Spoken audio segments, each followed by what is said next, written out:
Hello, I'm Edward Sebombo.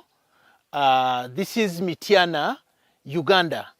I want to welcome you to Bobo Eco Farm here in Lagala, a farmer training center. So please come with me and I show you Bobo Eco Farm.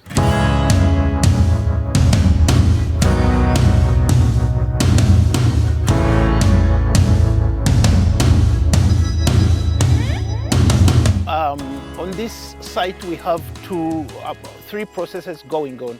We have the breeding center of the black soldier fly larvae, and then we have the nursery where we incubate the eggs and then we transit them to the larvae rearing. And so let's move to the breeding centers. We have these units, and this is where we have the flies laying the eggs. Now, this process here, we have the flies here laying the egg, mating from this cage, and they go down here and they lay the eggs. And then we can first see the whole unit, and then I can show you the one by one process.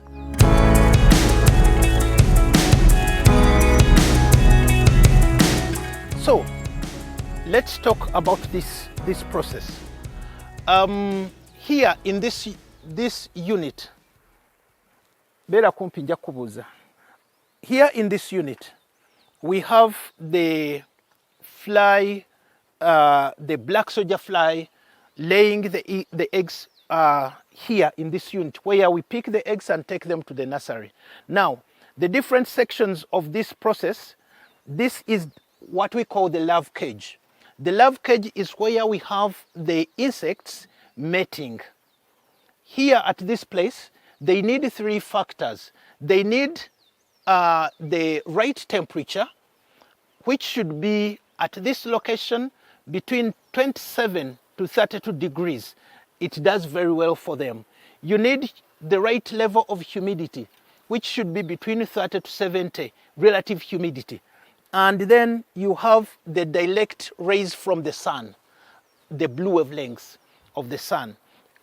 Then they do the mating here. Normally, the male black soldier fly is sitting on this mesh, and then the female is flying around, and then the male intercepts the female, and they start the mating in the air, and they only go down to complete the mating.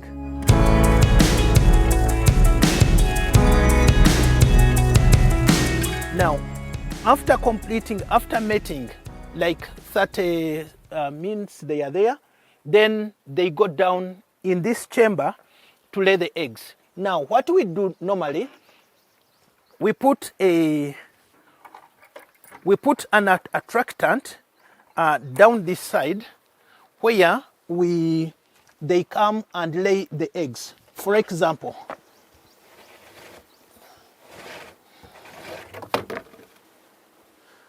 they come and they lay eggs like this. They come and lay eggs on these. They lay eggs on these structures, and each of these can be up to 1,000 eggs, between 300 to 1,000 eggs. A lot of eggs you can pick from here. What we do, we put an attractant inside here. The attractant pulls the female flies from up here, and they come and it directs them to where they should lay eggs. Every morning, we come and pick eggs from here and take them, or every 2 days.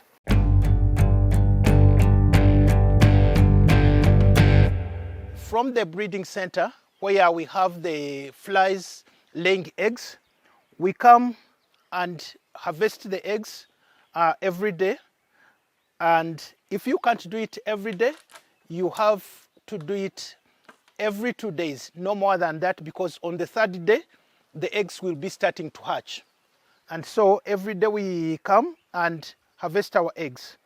And then these eggs, when you harvest them, you come and start to remove the eggs from the structures, and then you put them in the system where they will start hatching. For example, you have you remove them from, and then you start to remove the eggs and put them on this mesh where they should start hatching.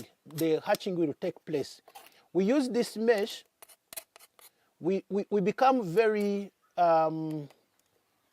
very careful not to damage the eggs. When you are removing them, you become very careful that you don't actually damage the eggs. You can see that a number of eggs are laid on this, and so you remove them very, very carefully.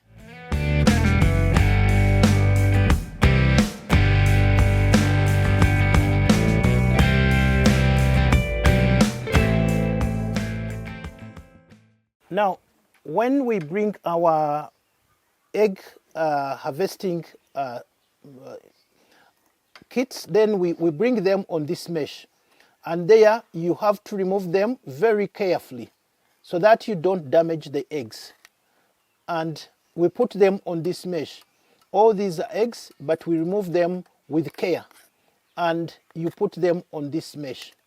When you put the eggs on the mesh, then when you are done harvesting all the eggs from all the sticks, then you cover this mesh, because what you want is to ensure that two things are happening. One, you have protected them from external other insects that can come and destroy, because there are some other unwanted insects that can destroy your eggs or your system. And then you place it very strongly on this so that nothing can come in, but also to increase the warmth. The temperatures within, they become higher, and then they can the speed of hatching becomes higher. And so that is what we do. Then after harvesting that, then we get the maize bran and put in the, you get maize bran like this, maize bran, and prepare, enough. And then you prepare this food. Normally, there are two ways.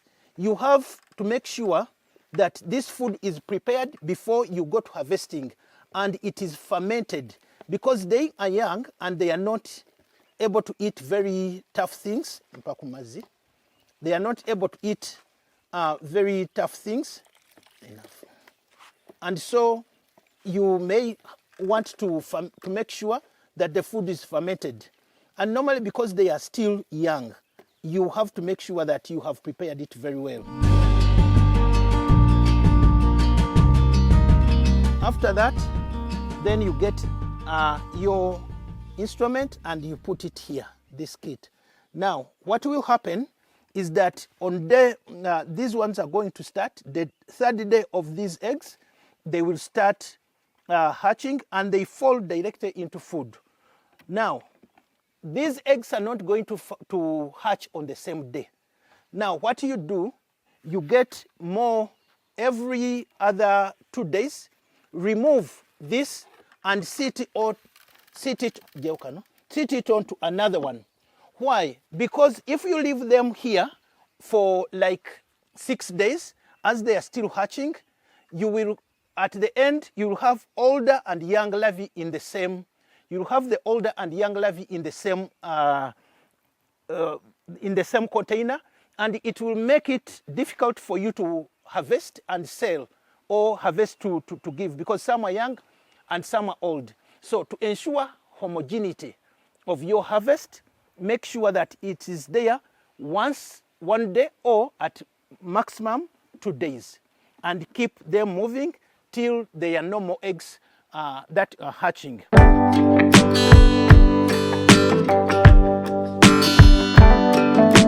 Now, after doing this, then you put them into the nursery for them to hatch. After 5 days, you remove them. You will have the 5-day-old larvae, and here they are. They have hatched, and then these are now ready to be transferred to the breeding, to the rearing unit. For us who work with farmers, what we do is normally, this is when you start distributing to the farmers. You give them 5-day-old larvae. You, for example, now from here, you go and start to distribute in the feeding containers where they are going to grow. Now, every farmer, to make sure that you are doing the right thing, you must have a weighing scale. Get, for example, 250 grams of these young larvae and put into a container. And then weigh between 30 to 35 kilograms of the feed substrate, what we call waste, and then inoculate it and give them. What you do every day, you keep turning them, and in 2 weeks, you go and harvest. That is enough food for them.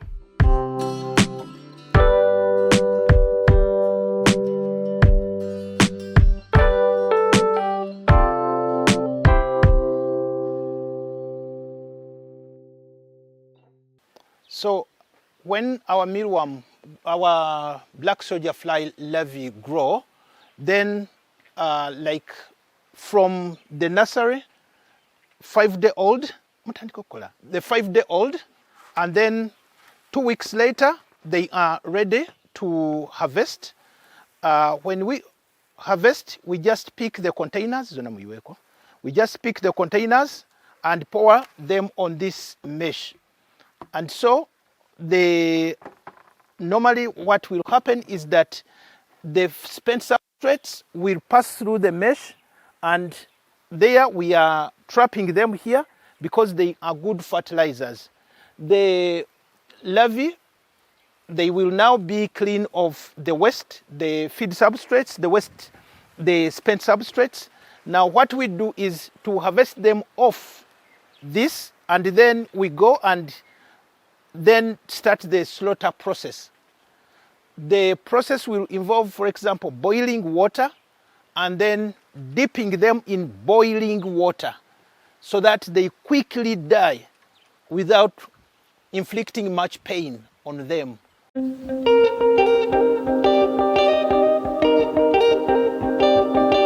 The other advantage of putting them in the boiling water is that in case the feed substrate, because it is waste, if it came with any kind of contamination, it will also be killed. And so it is also a process for sanitization. You kill off any other contaminant, and then you are now ready to go and put them in a solar dryer. They dry, and then you start pulverizing them, and then you mix them in the other feeds to give your poultry, your chicken, a very good feed.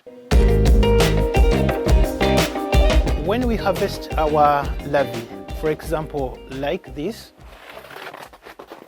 or else when we harvest the larvae, we have the spent substrate around, and this spent substrate is good fertilizer that can be very, very helpful in our crops. So we apply this into the garden, and we have much higher productivity for our crops, and this can improve food security. It can also help farmers to produce more and sell and get income.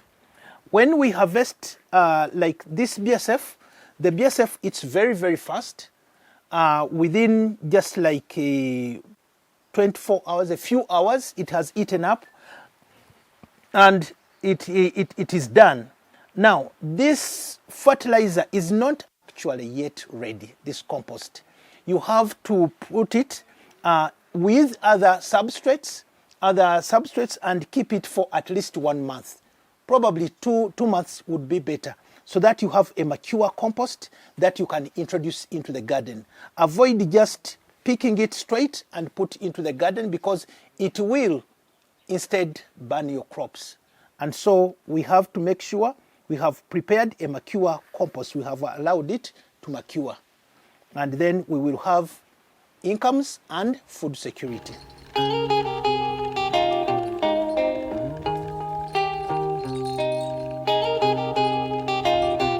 After 14 days in the rearing system, then you have a lot that is turning pre-pupae. Now, there is what we call the brood stock. There is what you are going to feed your poultry or to sell, but there must be also a part of the stock that will go back into the system for reproduction. Now, that stock which is going back into the system for reproduction, when at the time of harvest, you just bring them into another container which is built with a ramp, provide the food, and then the ones that turn pre-pupae will start to move themselves along the ramp. We build a ramp inside to facilitate them to move up and come and self-harvest themselves into the waiting container. Now, when building the ramp, you make sure you tilt it to an angle, for example, 45 degrees. If it is so steep, they will not be able to climb it. But also, let's take care of the material we use. For example, if you use wood, it will rot. Because there is food, there is moisture. If you use any other metallic material, they will either rust or they will be too smooth for them to move up. So in this case, for us, we use fiberglass material. And then we scratch it to offer our grub grip so that they can move up. Normally they move, the biggest exodus happens at night during darkness, because now they are photophobic during the day, but many of them still move. By the way, right now they are quite a number that are making the journey right now. And so what you do is every 2 days you can come and remove, and then you have quite a lot. Then what you do is you pick these ones that have harvested themselves and then put them in a container and keep them in a cool environment for them to transit from pre-pupae to pupation. What forms how do you see that they have transited? When they are still moving, that is still pre-pupae. Now, if you transfer the pre-pupae into the breeding center, when they are still moving, they will take very long time into the process in transit, because they will not have the proper environment. Now, what you do is give them time to start hibernation. When they are stiff, immobile, then transit them into the breeding unit, and then they will start to emerge as flies and start laying eggs, and the system will continue moving like that. Thank you.